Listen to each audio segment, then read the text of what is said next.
Қайырлы күн, университет арнасында жаңалықтар топтамасы. Сіздермен эфирде Балауса Жақсыбай. Бүгінгі жаңалықтарға қысқаша шолу жасап өтсек.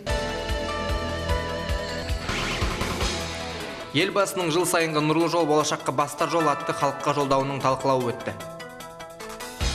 Еліміздің біртуар азаматы Ахмет Байтұрсыновтың туған күні аталып өтті. Бурабай ұлттық паркының флорасы атты кітаптың тұсауы кесілді. Пікірсайысшылар турнирі болып өтті. Қызметкерлер арасында қысқы спартакиада өткізілді. Университетімізде бірінші курс студенттері арасында стритболдан жарыс өтті.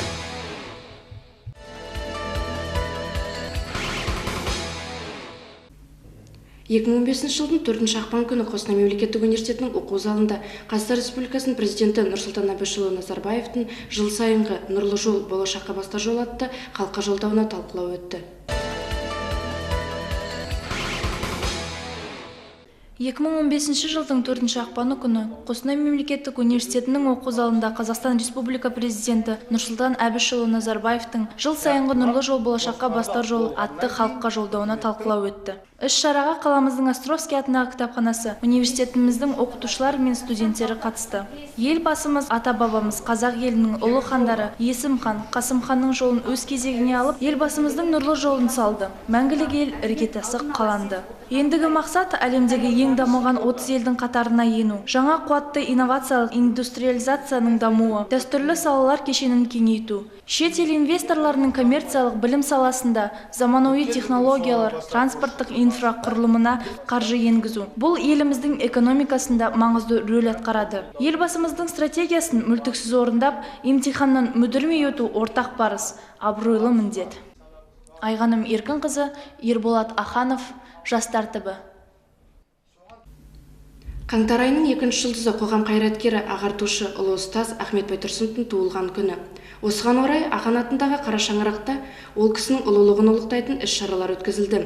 Оқу ордамыздың ұстаздар қауымы мен студенттері Ахмет Байтұрсыновтың ескерткішіне гүл шоғын қойып, кеш дөңгелек үстелмен жалғасын тапты.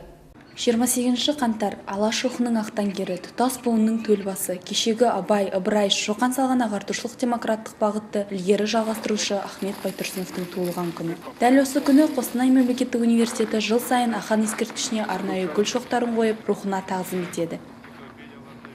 Жалпы алаш арыстары көтерген ел, жер, тіл, дін мәселесі Ахан еңбектерінде жан-жақты баяндалған. Оның бәрін айта берсе көп сөз болады. Бірақ Аханның сен бұқтың жаттың, мен бұқтым жаттым, кім істемек қызмет деген ұлағатты сөзі қазіргі біздің университеттің профессор оқытушылар құрамының да, студенттердің де мәңгі есінде. Сондықтан да қазақ елінің келешегі үшін Ахандар іргетас қаласа, сол іргетасын тасын қалайтын жеткіншек ұрпақ Ахан атындағы университетте қазір білім алып жатыр. Біз соған марқаямыз, соны мақтан етеміз.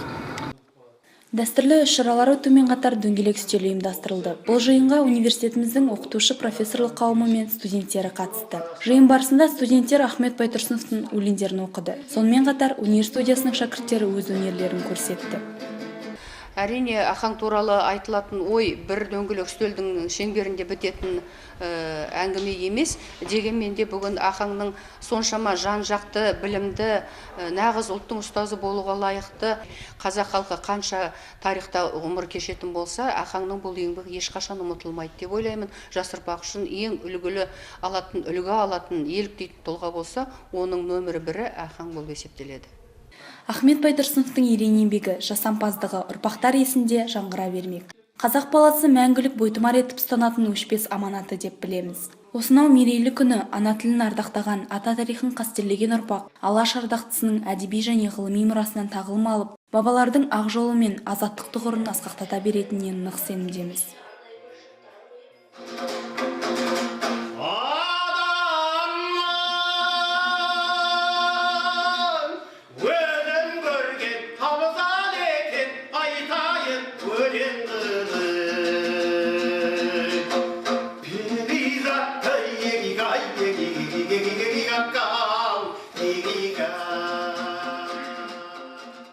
Айдана Қуанышбай, Юлия Батнару, Жастар ТБ. Гүлнар Жәлелқызы Сұлтанғазинаның бастамасымен жазылған Бурабай ұлттық паркының флорасы атты кітабының тұсауы кесілді. Бұл кітап Бурабай ұлттық паркының құпияларын ашатын бірден бір қазына деп айтсақ қателеспейміз. Қаншама жылдық еңбектің ізденістің нәтижесі осы кітап бетінен орын алды. Аталмыш кітап биология саласын зерттеп жүрген әрбір жан үшін өте тиімді. Бұл еңбек Бурабай ұлттық паркінің құпияларын ашатын бірден бір қазына деп айтсақ қателеспейміз. Мемлекеттік ұлттық табиғи Бурабай паркінің аумағындағы қаншама жылдық еңбектің ізденістің нәтижесі міне кітап бетінен орын алды. Аталмыш кітап биология саласын зерттеп жүрген әрбір жанға арналады. Кітаптың тұсаукесеріне факультет ұстаздары мен осы салада жүрген білікті мамандар шақырылды. Келген қонақтар кітаптың сапасына жақсы баға беріп, алғыстарын жаудырды. Ауыл шаруашылығы ғылымдарының кандидаты, ғылыми жұмыс және сыртқы байланыс жөніндегі проректор Жеңіс Жарылғасов өз пікірін білдірді. Ең алдымен факультет ұжымын кітаптың тұсаукесерімен құттықтаймын. Бұл кітаптың студенттерге берері мол. Аграрлық биологиялық факультет бүгінде өз қабырғамыздан түлеп ұшқан мамандармен толығуда. Олар міне осындай ұстаздардан тәлім алып, біліктіліктерін, білім дәрежелерін арттырып, қайта қатарымызға қосылуда. Ертеңгі күні бірнеше еңбек жарық көреді деп сенемін.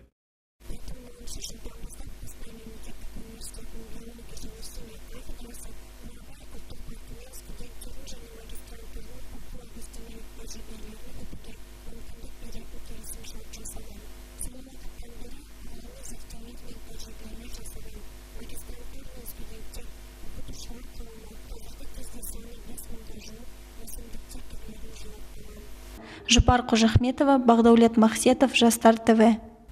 Қаңтар айының 22-24 аралығында Қостанай мемлекеттік университетінде пікірсайысшылардың халықаралық турнирі болып өтті. Толығырақ тілшіміз Нұртай Бөлтірік тарқатады.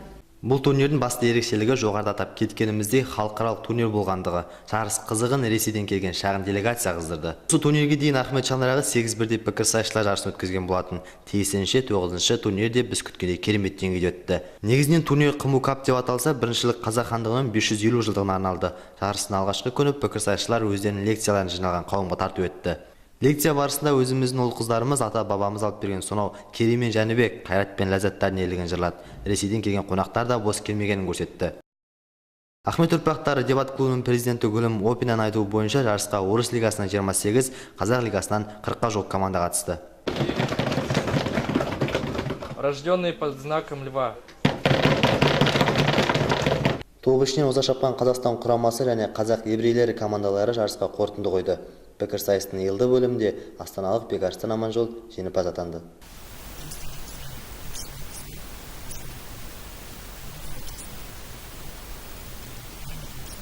Ал АПФ форматы бойынша қазақ еврейлері бірінші сатыдан көрінді. Тәуелсіздік таңында осындай ізгі істер атқарып жатқан жастарға ризамыз. Еліміздің ертеңі тыныш, болашағы жарқын болғай дейміз. Бөлтірік Нұртай, Жанболат Кенжеғұл, Жастар ТВ.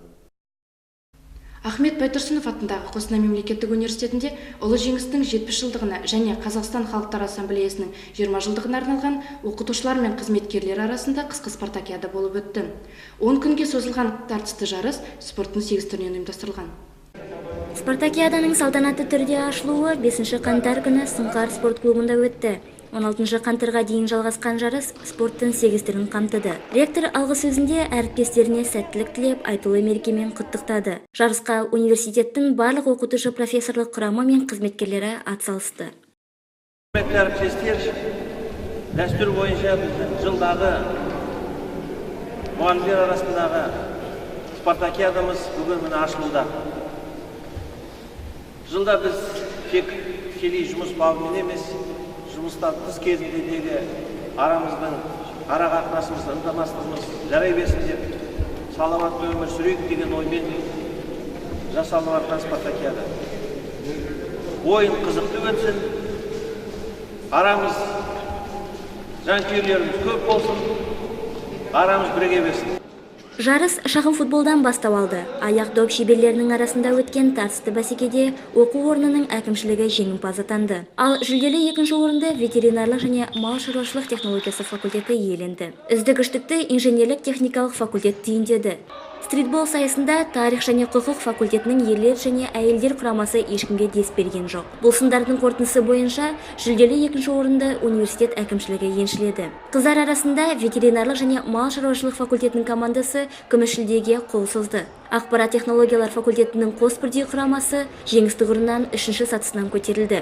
Жалпы университет ұжымы биылғы спорт бәсекесіне өте тыңғылықты әзірленгені байқалды.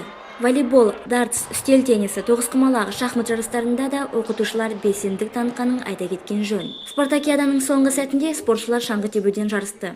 Спартакиаданың басты міндеті спортты дамыту, салауатты өмір салтын насихаттау, ішкі корпоративтік рухты нығайту. Жарыстың белсенді қатысушылары қызметтегі және салауатты өмір салтындағы үйретуге тұрарлық үлгі болды. Ботагөз Айдынқызы, Қуаныш Абайұлы, Жастар ТВ. Университетімізде бірінші курс студенттер арасында стритболдан жарыс өткізілген болатын. Тартысты ойынның нәтижесін келесі бейнематериалдан тамашалай аласыздар. Стритбол ережесі баскетболға ұқсас көше ойыны. Көше баскетболының уақыты 20 минут немесе шеңберге салынған 16 ұпаймен өлшенеді. Қызықты дода ұйымдастыру үшін бір шеңбер мен 3 стритболшы жеткілікті. Бүгінгі жарыста қыздар мен ұлдар арасындағы ойын қатар өткізілді. Жарысқа қатысушылар ширақ ойын көрсетіп, бар шеберлігін салып бақты. Тартысқа толы бәсекеге қатысушылар спорттың осы түрін жанына серік еткендер мен әуесқой студенттер болды. Бірінші курстар арасындағы стритбол жарысы аяқталуға жақын. Бұл жарыста біз басты мақсатымызға жеттік. Яғни факультеттер арасында студенттерді іріктедік. Сондай-ақ студенттерді салауатты өмір салтын қалыптастыруға атсалыстық. Стритбол бұл халықаралық баскетболдың түрі. Мұндағы ойын ережесі күрделі емес. Бір командадағы 3 ойыншы кәнігі себетке доп лақтырып, ұпай жинайды. Жалпы жарыс барысы қызыққа толы ойын өрнегімен есте қалды. Қорытынды бойынша қыздар арасындағы тартысты бәсекенің жеңімпазы болып, гуманитарлық әлеуметтік факультеттің студенттері танылды. Қалған 2-ші және 3-ші орындарды аграрлық биологиялық факультеті мен ветеринария және мал өнімдері технологиясы факультетінің қыздары өзара бөлісті. Бұл бәсекенің үздік ойыншысы атағын ветеринария және мал өнімдері технологиясы факультетінің студенті Махаббат Абдуллина иеленді.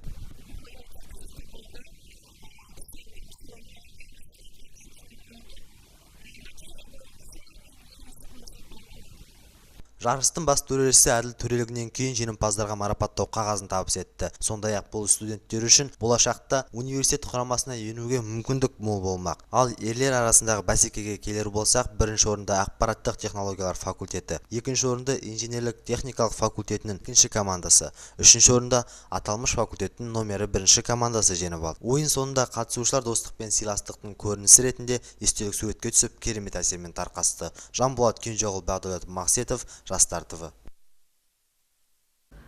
Осымен жаңалықтар легі аяқталды. Сіздермен бірге эфирде болған Балауса Жақсыбай. Амандықта жүздескенше.